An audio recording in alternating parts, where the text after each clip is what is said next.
هنشوف تصريحات جوارديولا بعد شويه، لكن بشكل عام يعني دايما بنبص على المسائل من خلال اللقطه نفسها.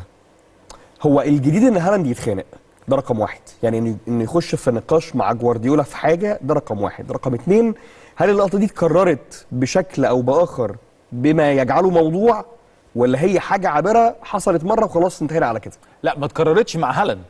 بس هنا التقرير قال جمله عظيمه جدا، هو ان الكلام ده يرجع او كلمه التيمبو او التفاصيل اللي اتقالت من الشفايف ترجعنا الكلام تيري هنري 100%.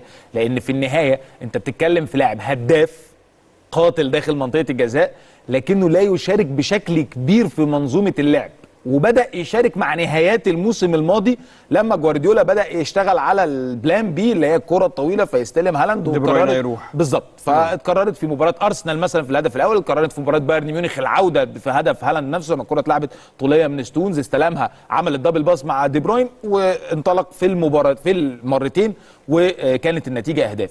فهو بالتالي انت بتتكلم في ان هي ما اتكررتش مع هالاند من جوارديولا لهالاند، هي اتكررت من جوارديولا معايا مع كل لعيبه كتير جدا. واشاره طبعا كانت مع فيليب لام في بدايات فيليب لام مع بايرن ميونخ، فهي اتكررت كتير لكن ما اتكررتش مع هالاند.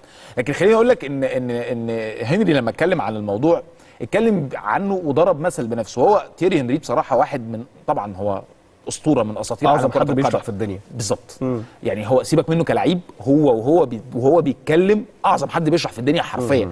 لان هو حتى ضرب مثل بنفسه، قال انا كنت بخرج بره النسق لما كنت في ارسنال واتكلمت مع ارسن فينجر، فسالني سؤال واحد: هل ليونبرج هيمرر لك زي ما بيركامب هيمرر لك؟ فهنا ادركت ان انا لازم العب على امكانيات زمايلي مش على امكانياتي لوحدي ولا على امكانيات لاعب واحد. تعال نشوف كام لقطه كده معانا من المباريات الاخيره وتقول لك ليه جوارديولا كان بيطالب هالاند بان هو يسمع كلام تييري هنري، لان مش كل اللعيبه دي بروين. بص هنا خلينا نتكلم على تمركز هالاند داخل منطقه الجزاء، الكره هنا مع دي بروين. دي بروين هنا كلاعب هو لاعب فذ، عنده القدره ان يوصل لك الكره من وسط الخمس لعيبه عشان تيجي على رجلك بالظبط. فمشي بقى الصوره اللي بعديها، دي بروين خد القرار، هالاند ما بقاش اوفسايد. من هنا مش اي لعيب، يعني تكاد تبدو مستحيله ان هي توصل لايرلينج هالاند. لعبت الكره بالظبط بالعرض، عدت من 3 لعيبه، وفي اللمسه اللي جايه هي فعليا على رجل ايرلينج هالاند. وهو ابن الذين ان هو ضرب الاوفسايد في خطوه. لكن هو هنا اعتمد عليه على ان هو مهاجم سفاح داخل منطقه الجزاء وقدرات كيفن دي بروين. ماشي بقى الصوره اللي بعدها عشان تشوف الفرق. هنا بقى الفرق، هنا مفيش دي بروين اتصاب وخرج في الدقيقه 23.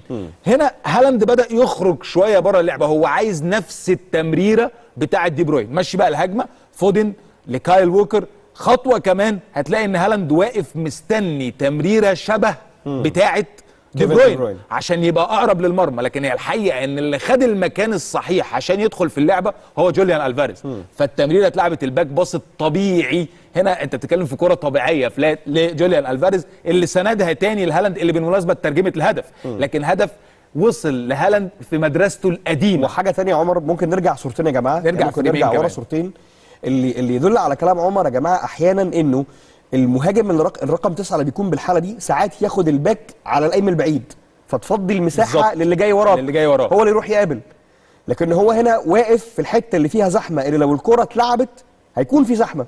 لو هو قاري وعايز ياخد الرقم 2 رقم 28 معاه كضمي على القايم البعيد ويفضي المساحه لجوليان الفاريز، بس ده ما حصلش. لكن ليه بقى ما حصلش؟ لان هو اتحرك وفقا لانها هتلعبها لي زي ما دي بروين لعبها لي. برافو عليك، انت هتلعبها لي زي ما هو لعبها لي. صحيح. فهو هنا خرج بره اللعب. في النهايه هو احرز هدف، بس احرز هدف بالاولد سكول بتاعته، تيجي لي جوه ال 18 انا هخلص. بس دي مش مدرسه جوارديولا.